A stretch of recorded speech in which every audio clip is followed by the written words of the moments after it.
ಪಂಚರಾಜ್ಯ ಚುನಾವಣೆ ಮುಗಿದ ನಂತರ ದುನಿಯಾ ಸಿಕ್ಕಾಪಟ್ಟೆ ದುಬಾರಿ ಆಗ್ಬಿಟ್ಟಿದೆ. ಯಾಕಂದ್ರೆ ಇಂದಿನಿಂದಲೇ ಜಾರಿಯಾಗುವಂತೆ ಪೆಟ್ರೋಲ್ ಹಾಗೂ ಡೀಸೆಲ್ ದರವನ್ನ ಏರಿಕೆ ಮಾಡಲಾಗಿದೆ. ಪೆಟ್ರೋಲ್ ಪ್ರತಿ ಲೀಟರ್ ಬೆಲೆ ₹3.21 ಏರಿಕೆಯಾಗಿದ್ರೆ ಡೀಸೆಲ್ ₹3.11 ಏರಿಕೆಯಾಗಿದೆ. ಇನ್ನು ಬೆಂಗಳೂರಿನಲ್ಲಿ ಈ ದರ ಇದೆ. ಸದ್ಯ ದೇಶಾದ್ಯಂತ ಪೆಟ್ರೋಲ್ ಹಾಗೂ ಡೀಸೆಲ್ ದರದಲ್ಲಿ ಭಾರೀ ಹೆಚ್ಚಳವಾಗಿದೆ.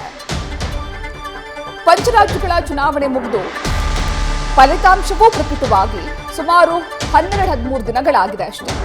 ಚುನಾವಣೆ ಮುಗಿತಿದ್ದ ಹಾಗೆ ರಿಸಲ್ಟ್ ಬರ್ತಿದ್ದ ಹಾಗೆ ಒಂದಾದರ ನಂತರ ಒಂದರಂತೆ ಬೆಲೆ ಏರಿಕೆ ಆಗ್ತಾ ಇದೆ. ಪಂಚರಾಜ್ಯ ಚುನಾವಣೆಗಳ ಫಲಿತಾಂಶ ಬಂದ ನಂತರ ಎಲ್ಪಿಜಿ ಗ್ಯಾಸ್ ದರದಲ್ಲಿ ಏರಿಕೆಯಾಗಿತ್ತು. ಎಲ್ಪಿಜಿ ಗ್ಯಾಸ್ ವಾಣಿಜ್ಯ ಗ್ಯಾಸ್ ಸಿಲಿಂಡರ್ ಬೆಲೆಯಲ್ಲಿ ಬರೋಬ್ಬರಿ ₹1,500 ಏರಿಕೆ ಆಗಿತ್ತು. ಈಗ ಅದಾದ ನಂತರ ಪ್ರಧಾನಿ ಮೋದಿ ಅವರು ದೇಶದ ಜನರಿಗೆ ಒಂದಷ್ಟು ಕರೆಯನ್ನ ನೀಡಿದ್ರು. ಏನು? ಇಂಧನ ಮಿತವ್ಯಯವಾಗಿ ಬಳಸಬೇಕು, ಪೆಟ್ರೋಲ್ ಡೀಸೆಲ್ ಬಳಕೆಯನ್ನ ಕಡಿಮೆ ಮಾಡಬೇಕು, 1 ವರ್ಷದವರೆಗೂ ಚಿನ್ನ ಖರೀದಿ ಮಾಡಬಾರದು, ಸಾಧ್ಯವಾದಷ್ಟು ಸಾರ್ವಜನಿಕ ಸಾರಿಗೆ ಸಂಪರ್ಕವನ್ನ ಬಳಸಬೇಕು, ವರ್ಕ್ ಫ್ರಮ್ ಹೋಮ್ ಮಾಡಬೇಕು, ಶಾಲಾ ಮಕ್ಕಳಿಗೆ ಆನ್ಲೈನ್ ಕ್ಲಾಸ್ ಅಂದ್ರೆ ಆನ್ಲೈನ್ ತರಗತಿಗಳನ್ನ ನಡೆಸಬೇಕು. ಈ ರೀತಿ ಒಂದಷ್ಟು ಕರೆಯನ್ನ ನೀಡಿದ್ರು. ಯಾವುದನ್ನು ಕಡ್ಡಾಯ ಮಾಡಿಲ್ಲ, ಆದ್ರೆ ಇದನ್ನ ಮಾಡಿದ್ರೆ ದೇಶಕ್ಕೆ ಒಳಿತು ಎನ್ನುವಂತಹ ಮಾತನ್ನ ಹೇಳಿದ್ರು. ಅಂದ್ರೆ ಪಶ್ಚಿಮ ಪ್ರಾಂತ್ಯದಲ್ಲಿ ಅಥವಾ ಇಸ್ರೇಲ್, ಇರಾನ್ ಹಾಗೂ ಅಮೆರಿಕ ನಡುವೆ ನಡೀತಾ ಇದ್ದಂತಹ ಯುದ್ಧದ ಬಿಕ್ಕಟ್ಟನ್ನ ಕಡಿಮೆ ಮಾಡೋದಕ್ಕೆ, ಅದರಿಂದ ಎದುರಾಗಿರುವಂತಹ ಸವಾಲುಗಳನ್ನ ಎದುರಿಸುವುದಕ್ಕೆ, ಜೊತೆಗೆ ವಿದೇಶಿ ವಿನಿಮಯವನ್ನ ಕಡಿಮೆ ಮಾಡೋದಕ್ಕೋಸ್ಕರ, ಜೊತೆಗೆ ಡಾಲರ್ಸ್ ಎದುರಲ್ಲಿ ರೂಪಾಯಿ ಮೌಲ್ಯ ಕುಸಿತವನ್ನ ತಡೆಯೋದಕ್ಕೋಸ್ಕರ ಈ ಕರೆಯನ್ನ ದೇಶದ ಪ್ರಧಾನಿ ನೀಡಿದ್ರು. ಆದ್ರೆ 1 ವರ್ಷದವರೆಗೆ ಚಿನ್ನ ಖರೀದಿ ಕಡಿಮೆ ಮಾಡಿ ಅಂತ ಹೇಳಿದ ನಂತರ ಚಿನ್ನ ಬೆಳ್ಳಿಯ ಆಮದು ಸುಂಕವನ್ನ ಕೇಂದ್ರ ಸರ್ಕಾರ ಏರಿಕೆ ಮಾಡಿತು.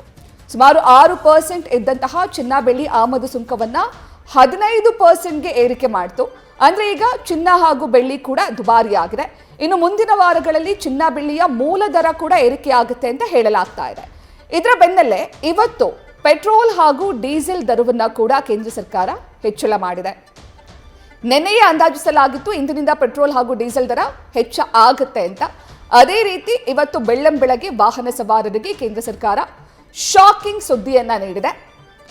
ಬೆಂಗಳೂರಿನಲ್ಲಿ ಪೆಟ್ರೋಲ್ ದರ ಪ್ರತಿ ಲೀಟರ್ಗೆ ₹102.96 ಇತ್ತು. ಈಗ ₹3.21 ಏರಿಕೆಯಾಗಿರೋದ್ರಿಂದ ₹106.17 ಆಗಿದೆ. ಇನ್ನು ಡೀಸೆಲ್ ದರವೂ ಅಷ್ಟೇ, ಪ್ರತಿ ಲೀಟರ್ಗೆ ₹3.11 ಏರಿಕೆಯಾಗಿದೆ. ಹಳೆ ದರ ಅಂದ್ರೆ ನಿನ್ನೆವರೆಗೂ ಮಧ್ಯರಾತ್ರಿವರೆಗೂ ಕೂಡ ₹90.99 ಇತ್ತು. ಆದ್ರೆ ಈಗ ₹94.10 ಆಗಿದೆ. ಅಂದ್ರೆ ಬರೋಬ್ಬರಿ ಪ್ರತಿ ಲೀಟರ್ ಪೆಟ್ರೋಲ್ ಹಾಗೂ ಡೀಸೆಲ್ ದರವನ್ನ ₹3 ಏರಿಕೆ ಮಾಡಲಾಗಿದೆ. ಬೆಂಗಳೂರಿನಲ್ಲಿರುವಂತಹ ದರ ಏರಿಕೆ ಇದು. ಕೇವಲ ಬೆಂಗಳೂರಿನಲ್ಲಷ್ಟೇ ಅಲ್ಲ ಅಥವಾ ಕರ್ನಾಟಕದಲ್ಲಷ್ಟೇ ಅಲ್ಲ, ದೇಶಾದ್ಯಂತ ಕೇಂದ್ರ ಸರ್ಕಾರ ಪೆಟ್ರೋಲ್ ಹಾಗೂ ಡೀಸೆಲ್ ಬೆಲೆ ಏರಿಕೆಯನ್ನ ಮಾಡಿದೆ. ಇದರ ಜೊತೆಗೆ CNG ಬೆಲೆಯನ್ನು ಕೂಡ ಏರಿಕೆ ಮಾಡಿದೆ. ಸುಮಾರು ₹2 CNG ದರವನ್ನು ಕೂಡ ಏರಿಕೆ ಮಾಡಿದೆ. ಒಂದು ರೀತಿ 2026 ಆರಂಭ ಆದಾಗಿಂದ ಜನರಿಗೆ ಬೆಲೆ ಏರಿಕೆಯ ಬಿಸಿ ತಡ್ತಾ ಇದೆ. ಇನ್ನು ಪೆಟ್ರೋಲ್ ಹಾಗೂ ಡೀಸೆಲ್ ದರ ಹೆಚ್ಚಳವಾಗಿರುವುದರಿಂದ ಮತ್ತೆ ಕ್ಯಾಬ್ ಚಾಲಕರು ಕೂಡ ದರವನ್ನ ಏರಿಕೆ ಮಾಡ್ತಾರೆ. ಸಾಮಾನ್ಯವಾಗಿ ಅದು ಸಾಮಾನ್ಯ, ಯಾಕಂದ್ರೆ ಪೆಟ್ರೋಲ್ ಡೀಸೆಲ್ ದರ ಹೆಚ್ಚಾದಾಗ ಪಾಪ ಆಟೋ ಚಾಲಕರಿಗೂ ಕೂಡ ಅವರ ದಿನನಿತ್ಯದ ದುಡಿಮೆಗೂ ಕೂಡ ಹೊಡ್ತಾ ಬೀರೋದ್ರಿಂದ ಈಗ ಕ್ಯಾಬ್ ದರ ಕೂಡ ಏರಿಕೆಯಾಗುವಂತಹ ಸಾಧ್ಯತೆ ಇರುತ್ತೆ. ಒಟ್ಟಾರೆಯಾಗಿ ಯುದ್ಧ ಆಗ್ತಿರೋದು ಇಸ್ರೇಲ್, ಇರಾನ್ ಹಾಗೂ ಅಮೆರಿಕ ಮಧ್ಯೆ. ಆದರೆ ಅದರ ಎಫೆಕ್ಟ್ ತಡ್ತಾ ಇರೋದು ಭಾರತೀಯರಿಗೆ, ಜೊತೆಗೆ ಜನಸಾಮಾನ್ಯರಿಗೆ. ಯಾಕಂದ್ರೆ ಅಡುಗೆ ಎಣ್ಣೆಯನ್ನ ಕಡಿಮೆ ಬಳಸಿ ಅಂತ ಹೇಳಿದ್ಮೇಲೆ ಅಡುಗೆ ಎಣ್ಣೆ ಬೆಲೆ ಕಮ್ಮಿ ಆಗಿತ್ತು, ಆದರೆ ರೈಸ್ ಬೆಲೆ ಜಾಸ್ತಿ ಆಗಿತ್ತು. ಈಗ ಪೆಟ್ರೋಲ್ ಹಾಗೂ ಡೀಸೆಲ್ ಕೂಡ ದುಬಾರಿ ಆಗ್ತಾ ಇದೆ. ಚಿನ್ನ ಬೆಳ್ಳಿ ಕೂಡ ದುಬಾರಿ ಆಗಿದೆ. ಇನ್ನು ರಾಜ್ಯದಲ್ಲಿ ಕಾವೇರಿ ನೀರಿನ ದರವನ್ನ ಕೂಡ ಏರಿಕೆ ಮಾಡಲಾಗಿದೆ. 2026-27 ಆರ್ಥಿಕ ವರ್ಷ ಆರಂಭ ಆದಾಗಿಂದ LPG ಗ್ಯಾಸ್ ದರ ಏರಿಕೆ ಆಯಿತು, ಕಾವೇರಿ ನೀರಿನ ದರ ಏರಿಕೆ ಆಯಿತು, ಚಿನ್ನ ಬೆಳ್ಳಿ ದರ ಏರಿಕೆ ಆಯಿತು. ಇದೀಗ ಪೆಟ್ರೋಲ್ ಡೀಸೆಲ್ ದರ ಕೂಡ ಏರಿಕೆ ಆಗಿದೆ. ಇನ್ನು ಸದ್ಯ ಪೆಟ್ರೋಲ್ ಹಾಗೂ ಡೀಸೆಲ್ ದರ ಎಲ್ಲೆಲ್ಲಿ ಎಷ್ಟೆಷ್ಟು ಹೆಚ್ಚಳವಾಗಿದೆ ಅನ್ನೋದನ್ನ ಗಮನಿಸೋದಾದ್ರೆ ಡೀಸೆಲ್ ದರ ನವದೆಹಲಿಯಲ್ಲಿ ₹3 ಹೆಚ್ಚಳ ಆಗಿದೆ. ನವದೆಹಲಿಯಲ್ಲಿ ಈಗ 1 ಲೀಟರ್ ಡೀಸೆಲ್ ದರ ₹90.67 ಇದೆ. ಕೋಲ್ಕತ್ತಾದಲ್ಲಿ ₹3.11 ಹೆಚ್ಚಳವಾಗಿದೆ ಡೀಸೆಲ್ ದರದಲ್ಲಿ. ಈಗ ಕೋಲ್ಕತ್ತಾದಲ್ಲಿ 1 ಲೀಟರ್ ಡೀಸೆಲ್ ದರ ₹35.13 ಇದೆ. ಮುಂಬೈಯಲ್ಲಿ ₹3.11 ಏರಿಕೆಯಾಗಿದೆ ಡೀಸೆಲ್ ದರ. ಈಗ ಪರಿಷ್ಕೃತ ಡೀಸೆಲ್ ದರ $93.14 ಇದೆ. ಇನ್ನು ಚೆನ್ನೈಯಲ್ಲಿ ₹2.86 ಏರಿಕೆಯಾಗಿದೆ. ಸೊ ಪರಿಷ್ಕೃತ ದರ $95.25 ಇದೆ. ಇದು ಡೀಸೆಲ್ ಹೆಚ್ಚಳವಾಗಿರುವಂತಹ ಬೆಲೆ. ಇನ್ನು ಬೆಂಗಳೂರಿನಲ್ಲಿ ₹3.11 ಹೆಚ್ಚಳವಾಗಿದ್ರೆ ನವದೆಹಲಿಯಲ್ಲಿ ₹3, ಕೋಲ್ಕತ್ತಾದಲ್ಲಿ ₹3.11, ಮುಂಬೈಯಲ್ಲಿ ₹3.11, ಚೆನ್ನೈಯಲ್ಲಿ ₹2.86 ಡೀಸೆಲ್ ದರದಲ್ಲಿ ಹೆಚ್ಚಳವಾಗಿದೆ. ಇನ್ನು ಪೆಟ್ರೋಲ್ ದರ ಬೆಂಗಳೂರಿನಲ್ಲಿ ₹3.21 ಏರಿಕೆಯಾಗಿದೆ.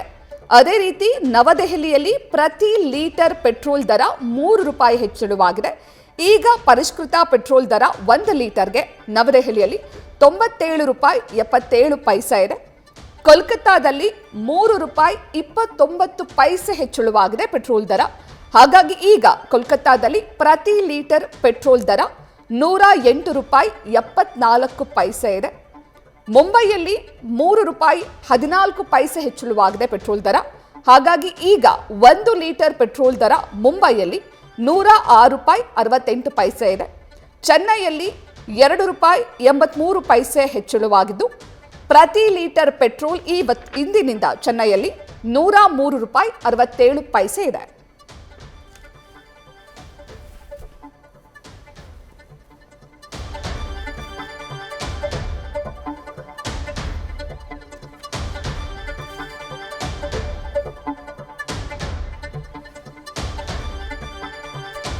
ಇನ್ನು ಪೆಟ್ರೋಲ್ ಹಾಗೂ ಡೀಸೆಲ್ ದರ ಹೆಚ್ಚಳ ಜೊತೆಗೆ CNG ದರ ಹೆಚ್ಚಳ ಆಟೋ ಚಾಲಕರಿಗೆ ಇದೊಂದು ರೀತಿ ಆಘಾತಕಾರಿ ಸುದ್ದಿ. ಯಾಕಂದ್ರೆ LPG ಆಟೋ ಗ್ಯಾಸ್ ಅಭಾವ ಇರೋದ್ರಿಂದ ಬಹುತೇಕ ಆಟೋ ಚಾಲಕರು ಪರ್ಯಾಯ ವ್ಯವಸ್ಥೆಯನ್ನ ಮಾಡ್ಕೊಳ್ಳೋದಕ್ಕೆ ಅಂತ ಮುಂದಾಗಿದ್ರು. ಈ LPG ಆಟೋ ಗ್ಯಾಸ್ ಅನ್ನ ಬದಲಿಸಿ ಪೆಟ್ರೋಲ್ ವೇರಿಯಂಟ್ ಅಥವಾ CNGಗೆ ಅದನ್ನ ಕನ್ವರ್ಟ್ ಮಾಡಿಸ್ಕೊಳ್ಬೇಕು ಅಂತ ಅನ್ಕೊಂಡಿದ್ರು. ನೆನೆ ಕೂಡ ಒಂದಷ್ಟು ಚಾಲಕರು ಹೇಳ್ತಾ ಇದ್ರು EVಗೆ ನಾವು ಮೊರೆ ಹೋಗ್ತೀವಿ, ಹಾಗಾಗಿ ಸಬ್ಸಿಡಿ ಬೇಕು ಸರ್ಕಾರದಿಂದ ಅಂತ ಕೂಡ ಕೇಳ್ತಾ ಇದ್ರು. ಆದ್ರೀಗ ಎಲ್ಲವೂ ದುಬಾರಿ ಆಗ್ಬಿಟ್ಟಿದೆ. ಒಂದ್ ಕಡೆ ಆಟೋ LPG ಗ್ಯಾಸ್ ಸಿಗ್ತಾ ಇಲ್ಲ, ಜೊತೆಗೆ ಅದರಲ್ಲೂ ಕೂಡ ದರ ಏರಿಕೆ ಮಾಡಲಾಗಿದೆ. ಈಗ ಪೆಟ್ರೋಲ್ ವೇರಿಯಂಟ್ಗೆ ಹೋಗೋಣ ಅಂತ ಅನ್ಕೊಂಡ್ರೆ ಪೆಟ್ರೋಲ್ ಡೀಸೆಲ್ ದರ ಕೂಡ ಏರಿಕೆ ಆಗಿದೆ. ಇಲ್ಲ, ಈಗ LPG ಗ್ಯಾಸ್ ಸಿಗ್ತಾ ಇಲ್ಲ, ಹಾಗಾಗಿ CNGಗೆ ಹೋಗೋಣ, CNG ವೇರಿಯಂಟ್ಗೆ ಚೇಂಜ್ ಮಾಡಿಸ್ಕೊಳ್ಳೋಣ ಅಂದ್ರೆ ಇವತ್ತಿನಿಂದ CNG ದರ ಕೂಡ ಏರಿಕೆ ಆಗಿದೆ. ಆಟೋ ಚಾಲಕರಿಗೆ ಇದೊಂದು ರೀತಿ ಅರಗಿಸಿಕೊಳ್ಳಕ್ ಆಗದೆ ಇರುವಂತಹ ಸುದ್ದಿ. ಯಾಕಂದ್ರೆ LPG ಆಟೋ ಗ್ಯಾಸ್ ದರ ಕೂಡ ಏರಿಕೆ ಆಯಿತು. ಇಂದಿನಿಂದ ಪೆಟ್ರೋಲ್ ಡೀಸೆಲ್ ದರ ಕೂಡ ಏರಿಕೆ ಆಗಿದೆ, CNG ದರ ಕೂಡ ಏರಿಕೆ ಆಗಿದೆ. ಅವರಿಗೀಗ EV ಒಂದನ್ನ ಬಿಟ್ರೆ ಬೇರೆ ಆಪ್ಷನ್ನೇ ಇಲ್ಲ. ಅದಕ್ಕೆ ಹೇಳಿದ್ದು ಪ್ರಧಾನಿ ಮೋದಿ ಅವರು ಹೇಳಿದ್ದೇ ಅದನ್ನ, ಸಾಧ್ಯವಾದಷ್ಟು EV ವಾಹನಗಳನ್ನ ಬಳಸಿ ಅಂತ ಹೇಳಿದ್ದೆ ಅದಕ್ಕೆ. LPG ಗ್ಯಾಸ್ ಅನ್ನು ಕೂಡ ನಾವು ಕಚ್ಚಾ ತೈಲವನ್ನ LPG ಗ್ಯಾಸ್ ಅನ್ನ ಬೇರೆ ಬೇರೆ ದೇಶಗಳಿಂದ ಆಮದು ಮಾಡಿಕೊಳ್ಬೇಕು, ಪೆಟ್ರೋಲ್ ಡೀಸೆಲ್ ಅನ್ನು ಕೂಡ ಬೇರೆ ಬೇರೆ ದೇಶಗಳಿಂದ ಆಮದು ಮಾಡಿಕೊಳ್ಬೇಕು. ಹಾಗಾಗಿ ಈ ವಿದೇಶಿ ವಿನಿಮಯವನ್ನ ಕಡಿಮೆ ಮಾಡಬೇಕು ಅನ್ನುವಂತಹ ಕಾರಣಕ್ಕೇನೆ ಪೆಟ್ರೋಲ್ ಡೀಸೆಲ್ ಅನ್ನ ಕಡಿಮೆ ಬಳಸಿ ಅಂತ ಪ್ರಧಾನಿ ಮೋದಿ ಅವರು ಕರೆಯನ್ನ ನೀಡಿದ್ದು. ಈ ವಿದೇಶಿ ವಿನಿಮಯವನ್ನ ಕಡಿಮೆ ಮಾಡಿದ್ರೆ ಏನಾಗುತ್ತೆ, ಡಾಲರ್ ಮುಂದೆ ರೂಪಾಯಿ ಮೌಲ್ಯ ಕುಸಿತ ಕಮ್ಮಿ ಆಗುತ್ತೆ. ಹಾಗಾಗಿ ಅದನ್ನ ಕಂಟ್ರೋಲಿಗೆ ತಗೊಳ್ಬೇಕು ಅನ್ನುವಂತಹ ಕಾರಣಕ್ಕೆ ಪ್ರಧಾನಿ ಮೋದಿ ಅವರು ದೇಶದ ಜನರಿಗೆ ಇಂಧನ ಬಳಕೆಯನ್ನ ಕಡಿಮೆ ಮಾಡಿ ಅನ್ನುವಂತಹ ಕರೆಯನ್ನ ನೀಡಿದ್ದು.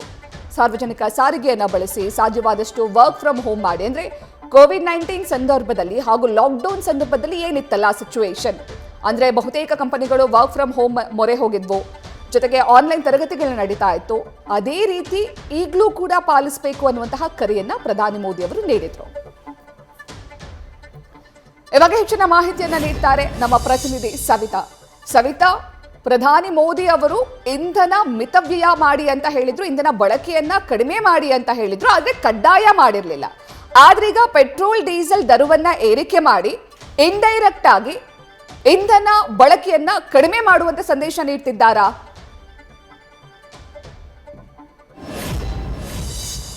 ಪ್ರತೀಕ್ಷಾ, ಪ್ರಮುಖವಾಗಿ ಇಂದು ಬೆಳ್ಳಂಬೆಳಗ್ಗೆ ವಾಹನ ಸವಾರರು ಆಟೋ ಚಾಲಕರಿಗೆ ಶಾಕಿಂಗ್ ಸುದ್ದಿ ಅಂತಾನೆ ಹೇಳ್ಬೋದು. ಪ್ರಮುಖವಾಗಿ ಈಗಾಗಲೇ ಪೆಟ್ರೋಲ್ ದರ ಏರಿಕೆ ಆಗಿದೆ. ನಿನ್ನೆ ಕೂಡ ಅಂದಾಜು ಮಾಡಲಾಗಿತ್ತು, ಅಂದರೆ 1 ಲೀಟರ್ ಪೆಟ್ರೋಲ್ಗೆ 3 ರಿಂದ 4 ರೂಪಾಯಿ ಹೆಚ್ಚಾಗಬಹುದಂತ. ಸದ್ಯ CNG ಕೂಡ ಆಟೋ ಚಾಲಕರಿಗೆ ಶಾಕಿಂಗ್ ಸುದ್ದಿ, CNG ಕೂಡ ಹೆಚ್ಚಾಗಿದೆ. ಪ್ರಮುಖವಾಗಿ ಈ ಒಂದು ಹೊರೆನ ಹೆಂಗೆ ಭರಿಸ್ತಾರೆ ಅನ್ನೋ ಒಂದು ಪ್ರಶ್ನೆ ಕೂಡ ಕಾಡ್ತಾ ಇದೆ. ಪ್ರಧಾನಿ ನರೇಂದ್ರ ಮೋದಿ ಅವರು ಕೂಡ ಹೇಳಿದ್ರು ಇಂಧನ ಮಿತವ್ಯಯ ಇರಲಿ ಅಂತ. ಕಡ್ಡಾಯವಾಗಿ ಮಾಡಿರಲಿಲ್ಲ, ಆದರೆ ಅನಿವಾರ್ಯ ಕಾರಣಗಳಿಂದ ಆಚೆ ಹೋಗೋರು 2 ವೀಲರ್ 4 ವೀಲರ್ ಆಟೋ ಇದ್ರ ಬಳಕೆ ಮಾಡಲೇಬೇಕು, ಕಡ್ಡಾಯವಾಗಿರುತ್ತೆ. ಸೊ ಒಂದು ರೂಲ್ಸ್ ತಂದ್ರೂ ಅನಿವಾರ್ಯ ಕಾರಣದಿಂದಾಗಿ ಆದರೂ ಆ ವಾಹನ ಸವಾರರು ಆಚೆ ಹೋಗ್ತಿದ್ರು. ಪ್ರಮುಖವಾಗಿ ಇಂದು ಬೆಳ್ಳಂಬೆಳಗ್ಗೆ ವಾಹನ ಸವಾರರಿಗೆ ಶಾಕಿಂಗ್ ಸುದ್ದಿ ಅಂತಲೇ ಹೇಳ್ಬೋದು. ಕೇಂದ್ರ ಸರ್ಕಾರ ಕೊಟ್ಟಂತಹ ಈ ದರ ಏರಿಕೆಯ ಹೊರೆ ವಾಹನ ಸವಾರರು ಹೇಗೆ ಹೊರ್ತಾರೆ ಅನ್ನೋ ಪ್ರಶ್ನೆ ಕೂಡ ಆಗ್ತಿದೆ. ಯುದ್ಧದ ಎಫೆಕ್ಟ್ನಿಂದ ಈಗಾಗಲೇ ಪೆಟ್ರೋಲ್ ದರ 3 ರೂಪಾಯಿ 21 ಪೈಸೆ ಏರಿಕೆಯಾಗಿದೆ. ಡೀಸೆಲ್ ದರ ಈಗ ಪ್ರಮುಖವಾಗಿ ನೋಡ್ತಾ ಹೋದರೆ 202 ರೂಪಾಯಿ ಇದ್ದಂತಹ ಪೆಟ್ರೋಲ್ ದರ ಈಗ 106 ರೂಪಾಯಿ, ಅಂದರೆ 17 ಪೈಸೆ ಹೆಚ್ಚಾಗಿದೆ. ಡೀಸೆಲ್ ದರ 3 ರೂಪಾಯಿ 11 ಪೈಸೆ ಅಷ್ಟು ಹೆಚ್ಚಳಾಗಿದೆ. ಇನ್ನು CNG ಕೂಡ ಅದು ಕೂಡ ಹೆಚ್ಚಾಗಿದೆ. ಇಷ್ಟು ದಿನ ಆಟೋ ಚಾಲಕರು LPG ಸಿಗದೆ ಒದ್ದಾಡ್ತಿದ್ರೆ CNGದು ಯಾವುದೇ ಸಮಸ್ಯೆ ಇಲ್ಲ ಅಂತ ಒಂದಿಷ್ಟು ಆಟೋ ಚಾಲಕರು, ಅಂದರೆ CNG ಆಟೋ ಚಾಲಕರು ಆರಾಮಾಗಿದ್ದರು. ಬಟ್ ಇಂದು ಬೆಳಗ್ಗೆಯಿಂದ 2 ರೂಪಾಯಿ ಪ್ರತಿ ಕೆಜಿಗೆ CNG 2 ರೂಪಾಯಿ ಹೆಚ್ಚಾಗಿರೋದು ಆಟೋ ಚಾಲಕರಿಗೆ ಶಾಕಿಂಗ್ ಸುದ್ದಿ ಅಂತಲೇ ಹೇಳಬಹುದು. ಪ್ರಮುಖವಾಗಿ ಇಲ್ಲೊಂದಿಷ್ಟು ಆಟೋ ಚಾಲಕರಿದ್ದಾರೆ, ಮಾತಾಡ್ಸ್ತಾ ಹೋಗೋಣ. ಸರ್, ಇಷ್ಟು ದಿನ CNG ಸಮಸ್ಯೆ ಇರಲಿಲ್ಲ ಅಂತಿದ್ರಿ, ಇವತ್ತು 2 ರೂಪಾಯಿ ಹೆಚ್ಚಾಗಿದೆ. ಹೌದಾ? ನಮಗೆ ಅದು CNG ಇದಿಲ್ಲ, LPG ನಮ್ಮದು. ನಮ್ಮದು LPG. ಮೊನ್ನೆನೂ LPGದು ಹೆಚ್ಚಾಯಿತು. ಅದು ಗೊತ್ತಿಲ್ಲ ಮೇಡಮ್, ನಮಗೆ LPGದು ಗೊತ್ತು ಬೇರೆ. ಈಗ ಜೀವನ ಹೆಂಗೆ ಸರ್, ಒಂದಾದ ಬಳಿಕ ಒಂದು ದರ ಏರಿಕೆ ಆದರೆ? ಜೀವನ ಏನು ಕಷ್ಟನೇ ಜೀವನ ಮಾಡೋಕ್ಕೆ. 100 ರೂಪಾಯಿ ಗ್ಯಾಸ್ ಅಲ್ಲಿ ಅದಕ್ಕೆ ಜೀವನ ಕಷ್ಟ ಮಾಡೋದು, ಬಾಡಿಗೆಗಳು ಸಿಕ್ಕಲ್ಲ, ಏನಿಲ್ಲ. ಆ ಥರ ಕಷ್ಟ ಇದೆ. ಪೆಟ್ರೋಲ್ ರೇಟು ಹೆಚ್ಚಾಯ್ತು ಇವತ್ತಾ? ಎಷ್ಟು? 3 ರೂಪಾಯಿ 21 ಪೈಸೆ ಹೆಚ್ಚಾಗಿದೆ ಸರ್. ಅದು ಏನು ಮಾಡೋಕ್ಕಾಗಲ್ಲ, ಹೆಂಗೆ ಆಗ್ತದೆ ಅದು ಮಾಡ್ಕೊಂಡು ಹೋಗಬೇಕು. ಪ್ರತೀಕ್ಷಾ, ಇಂದು ಬೆಳಿಗ್ಗೆ ವಾಹನ ಸವಾರರಿಗೆ ಒಂದು ಶಾಕಿಂಗ್ ಸುದ್ದಿ ಅಂತಾನೆ ಹೇಳ್ಬೋದು. ಪೆಟ್ರೋಲ್ ಡೀಸೆಲ್ ಪ್ಲಸ್ ಈ CNG ಕೂಡ, ಇಷ್ಟು ದಿನ CNG ಸಮಸ್ಯೆ ಇರಲಿಲ್ಲ, ನಮ್ಗೆ ಸಿಗುತ್ತಿತ್ತು. ಮತ್ತು ಒಂದು ರೇಟ್ ಕೂಡ ಇತ್ತು, ನಮ್ಗೆ ಯಾವ ಸಮಸ್ಯೆ ಇರಲಿಲ್ಲ. LPG ಅಭಾವದ ಮಧ್ಯೆ CNG ಆಟೋ ಚಾಲಕರು ನಿರಾಳವಾಗಿದ್ದರು. ಇಂದು ಕೂಡ CNG 2 ರೂಪಾಯಿ ಹೆಚ್ಚಾಗಿರೋದು ಒಟ್ಟಾರೆ ವಾಹನ ಸವಾರರು ಆಟೋ ಚಾಲಕರಿಗೆ ಶಾಕಿಂಗ್ ಸುದ್ದಿ ಅಂತಾನೆ ಹೇಳ್ಬೋದು. ಪ್ರತೀಕ್ಷಾ, ಥ್ಯಾಂಕ್ ಯು ಸವಿತಾ ತಮ್ಮೆಲ್ಲ ಡೀಟೇಲ್ಸ್ಗೆ.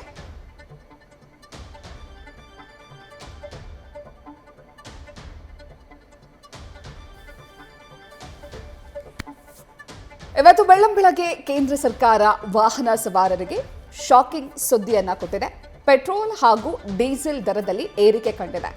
ನಿನ್ನೆಯೇ ಅಂದಾಜಿಸಲಾಗಿತ್ತು ಇದನ್ನ, ಅಂದ್ರೆ ಇಂದಿನಿಂದ ಪೆಟ್ರೋಲ್ ದರ ಏರಿಕೆ ಆಗುತ್ತೆ ಅಂತ ಅಂದಾಜಿಸಲಾಗಿತ್ತು. ಅದರಂತೆ ಇವತ್ತು ಬೆಳಗ್ಗೆಯಿಂದಲೇ ಇಂದಿನಿಂದಲೇ ಜಾರಿಯಾಗುವಂತೆ ಪೆಟ್ರೋಲ್ ಹಾಗೂ ಡೀಸೆಲ್ ದರದಲ್ಲಿ ಏರಿಕೆಯಾಗಿದೆ. ಪೆಟ್ರೋಲ್ 1 ಲೀಟರ್ಗೆ, ಅಂದ್ರೆ ಪ್ರತಿ ಲೀಟರ್ಗೆ ಬರೋಬ್ಬರಿ 3 ರೂಪಾಯಿ 21 ಪೈಸೆ ಏರಿಕೆಯಾಗಿದೆ. ಡೀಸೆಲ್ 3 ರೂಪಾಯಿ 11 ರೂಪಾಯಿ ಏರಿಕೆಯಾಗಿದೆ. ಜೊತೆಗೆ CNG ದರದಲ್ಲೂ ಕೂಡ ಏರಿಕೆಯಾಗಿದ್ದು 2 ರೂಪಾಯಿ ಏರಿಕೆ ಮಾಡಲಾಗಿದೆ. ಒಟ್ಟಾರೆ ಇವತ್ತು ಬೆಳ್ಳಂಬೆಳಗ್ಗೆ ಆಟೋ ಚಾಲಕರಿಗೆ ಹಾಗೂ ವಾಹನ ಚಾಲಕರಿಗೆ, ಅಂದರೆ ಪೆಟ್ರೋಲ್ ಡೀಸೆಲ್ ಬಳಸುವವರಿಗೆ ಹಾಗೂ CNG ಬಳಸುವವರಿಗೆ ಕೇಂದ್ರ ಸರ್ಕಾರದಿಂದ ಶಾಕಿಂಗ್ ಸುದ್ದಿ ಸಿಕ್ಕಿದೆ.